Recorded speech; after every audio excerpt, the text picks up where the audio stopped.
It was an ordinary afternoon in New York.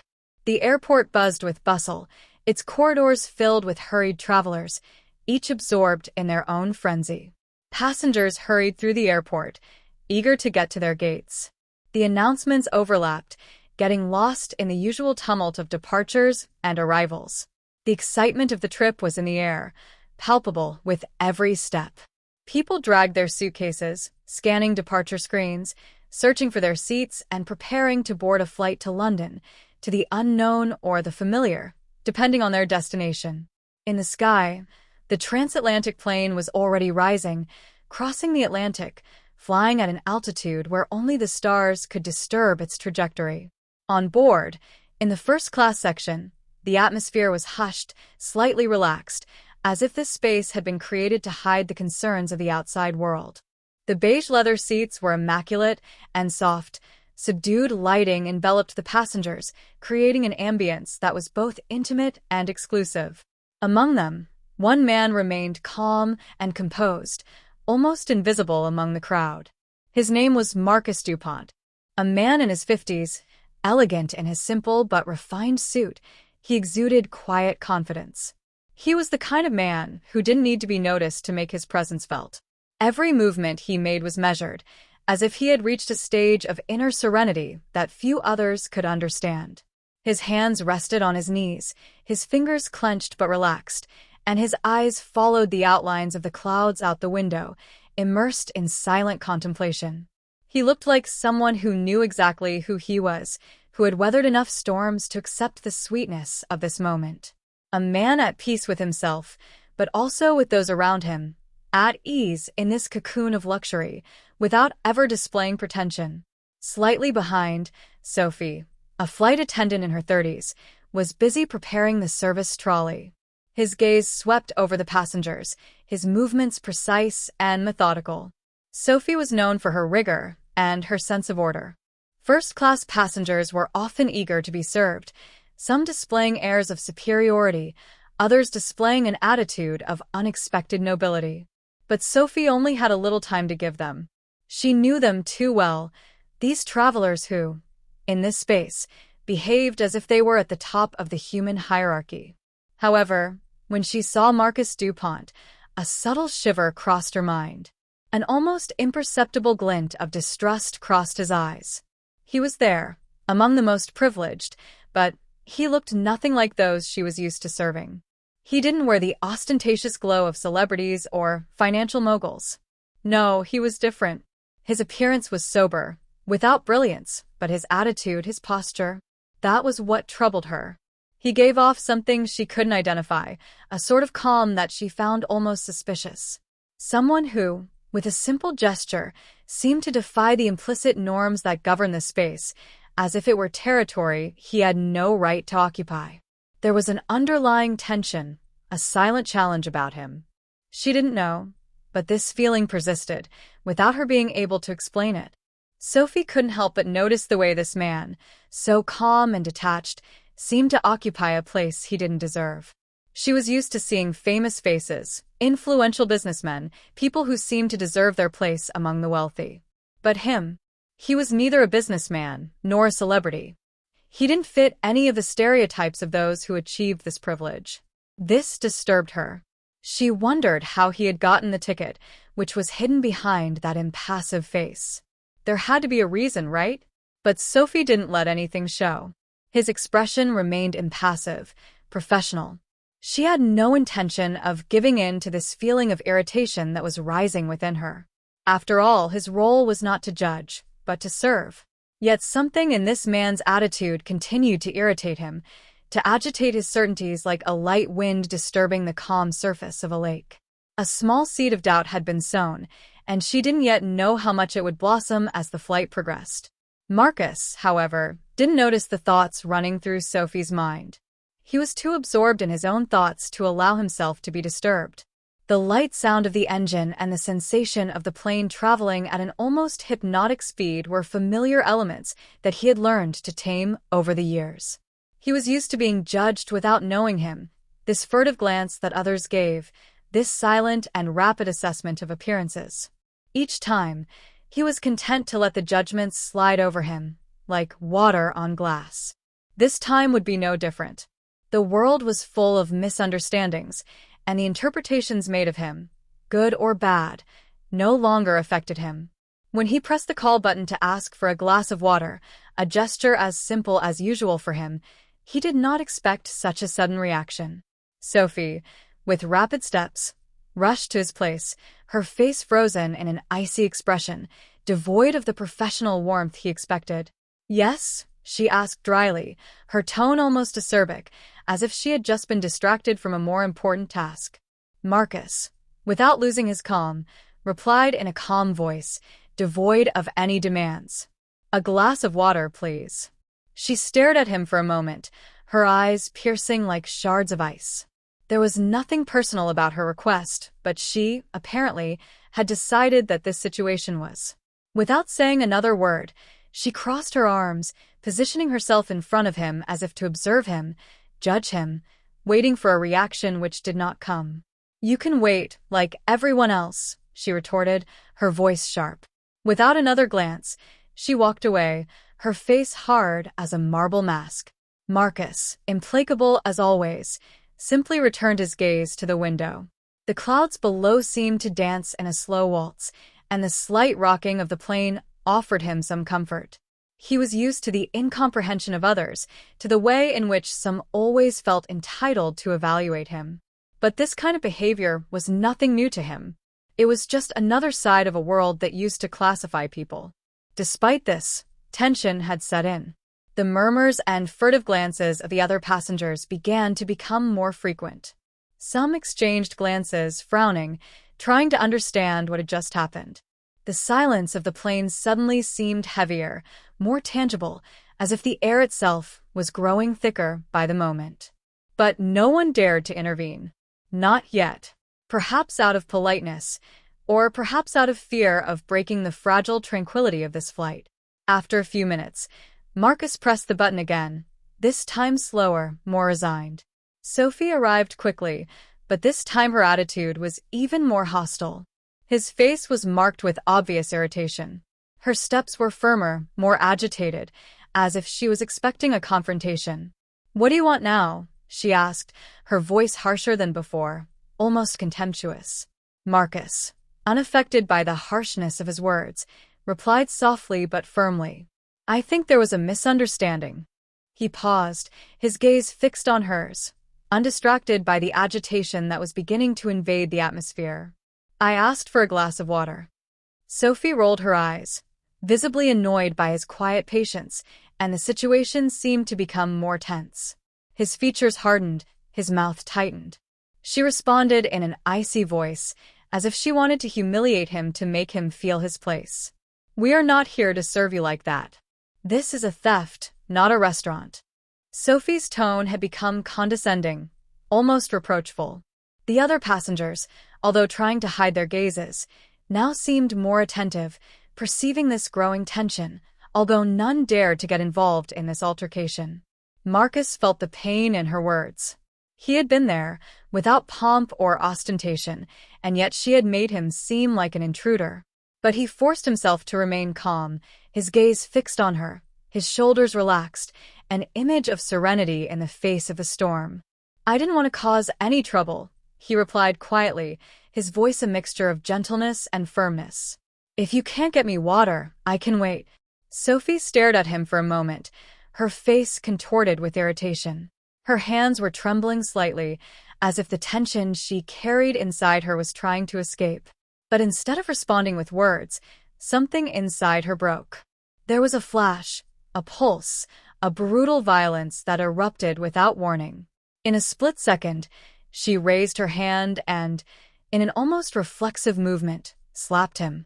The sound of his palm touching Marcus' cheek echoed through the cabin, a sharp snap that took everyone's breath away. The silence that followed was heavy, almost palpable. The gazes were frozen. The air seemed suspended. The only sound that remained was that of the engine, ringing in the passengers' ears like a distant threat. The other passengers were stunned.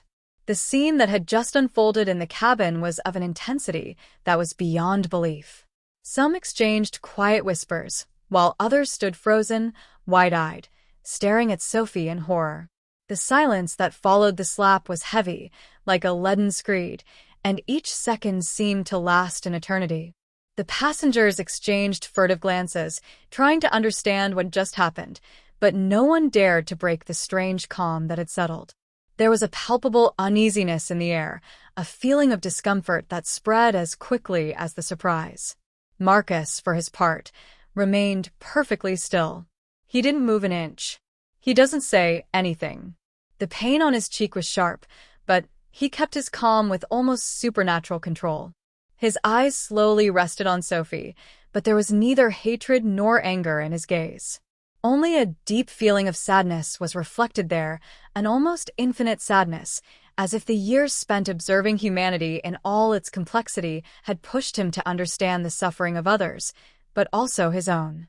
His deep blue eyes fixed on Sophie's, but there was no reproach in his eyes, only a form of empathy, as if the weight of his own experiences allowed him to see beyond of the incident.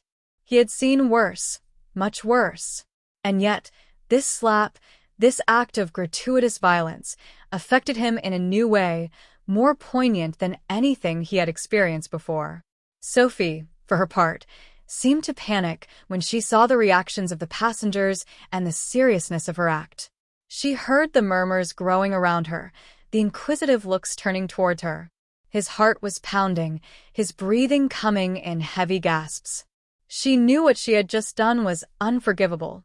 The slap was not just an impulsive gesture, but a profound rupture, an act that went well beyond a simple slip-up. She had lost control, and the world around her seemed to be slipping away from her at breakneck speed. But her pride, this pride which had protected her all her life, prevented her from accepting the shame of her action. She should have apologized. She knew it, but it was beyond his strength. Her lips remained tight, her face impassive, despite the agitation bubbling inside her. It was at this precise moment that the captain entered the cabin. His tall, authoritative figure loomed in the doorway. His eyes scanned the room, stopping for a moment on each passenger, then fixed on Marcus. He seemed to instantly recognize the man. A change of expression crossed his face, as if a veil of understanding had been lifted, and he strode forward, his face marked with consternation. "My God, Mr. Dupont," he said, his voice almost choked with surprise, his features suddenly deepening. "I am deeply sorry. I did not know you were on board." The captain, visibly embarrassed, bowed slightly to Marcus, a formal, if hasty, gesture of respect. He then turned to Sophie, his eyes immediately hardening. "Miss Sophie, this situation must be resolved immediately. You will be suspended for your conduct," he said firmly, each word echoing like a clap of thunder in the tense atmosphere of the cabin. But before Sophie could respond, Marcus gently raised his hand, a quiet, measured gesture that immediately stopped the captain in his tracks. He wasn't angry, he wasn't even offended. He didn't want the situation to escalate further. "There's no need to make a big deal," he said, his voice calm and composed, but marked with gentle authority. "I just want this situation to stop. It's just a misunderstanding." The looks in the cabin changed from surprise to understanding. The revelation of Marcus Dupont's identity seemed to transform the atmosphere in the cabin in an instant. The calm and collected man was none other than one of the most influential philanthropists in the world, a billionaire known for his kindness and social commitment. Murmurs began to spread among the passengers at lightning speed, each whispering the man's name with astonishment and respect. The name, Marcus Dupont, spread like wildfire throughout the plane, and soon an aura of respect surrounded him. The looks became more respectful, more admiring. Some people had heard of him before, others had only seen his face in the media, but everyone knew that he was one of those who transformed the world with selfless actions. His foundations, his commitments to social justice and education, his support for humanitarian causes, all of this made him a living legend. And there, on this plane, the man who seemed so calm, so composed, was the same one that everyone respected without ever having met him. Sophie, trapped in her own panic, remained motionless, her face pale. She didn't dare look up. The weight of her mistake, The immensity of what she had just done now seemed unbearable to her. Her legs wobbled, and she felt a surge of shame rise within her, but she couldn't apologize. Too late. Too late for regrets. But instead of asking for revenge, Marcus turned once again to Sophie, whose face had turned pale with shame. His eyes, once calm and impassive, were now filled with sincere compassion. The heavy cabin air seemed to thicken around them, but Marcus didn't try to increase the tension. He didn't want to fuel anger or bitterness. "We all make mistakes," he said softly, his voice full of wisdom. "I hope this situation teaches us all something. The power of forgiveness can do more to heal a soul than words of bitterness." His words, simple but profound, resonated in the silence of the cabin, penetrating the minds of each passenger present. Marcus wasn't just talking to Sophie, but to everyone, to every fragile soul who, deep down, was fighting against their own imperfections and regrets. The wisdom in his words, the calm serenity of his voice, brought a form of light to this dark scene. He wasn't just reminding Sophie of her mistake, he was offering an opportunity for redemption to her, and through her, to those who witnessed this moment. Sophie, her eyes filled with tears, felt an inexplicable warmth invade her. Her cheeks were red, not from the slap, but from the depth of the dishonor she felt. She collapsed into the next seat, her body racking with uncontrollable sobs. She never imagined that one day her own actions would lead her to such an abyss. It was not only the act of violence that she regretted, but this painful revelation of a part of herself that she did not recognize. She had been confronted with her mistake, certainly, but also with a profound lesson in humility, a lesson that touched her heart. She realized that true greatness lay not in reprimand or vengeance, but in forgiveness and the ability to rise again after a fall. The passengers, who until then had remained waiting, observed this scene in silence. Some had moist eyes, touched by Marcus' quiet wisdom.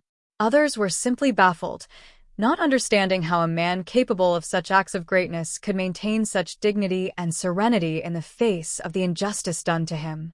But all, in their own way, were affected by this scene, by this incongruous meeting of pain, redemption, and grace.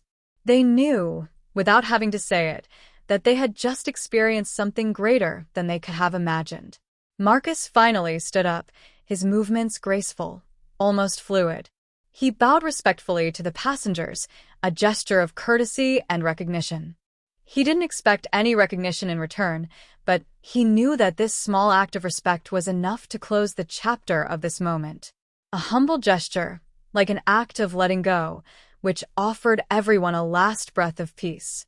Then, without another word, he walked slowly towards the cabin door, his steps measured and determined. As he walked away, the tension in the air slowly dissipated. What began as an explosive incident gradually transformed into a calm, almost sacred space. A strange sense of peace settled among the passengers, a peace that came not from silence, but from the recognition of the silent but powerful impact of forgiveness. This moment, although short, would remain etched in people's minds as a reminder of the power that acts of kindness can have, even in a world often caught in turmoil. And as the plane continued its flight above the clouds, the cabin was bathed in newfound tranquility. The passengers, now more united by the shared experience, seemed to find, deep within themselves, a form of serenity, a feeling of collective redemption, a breath of life that linked them all.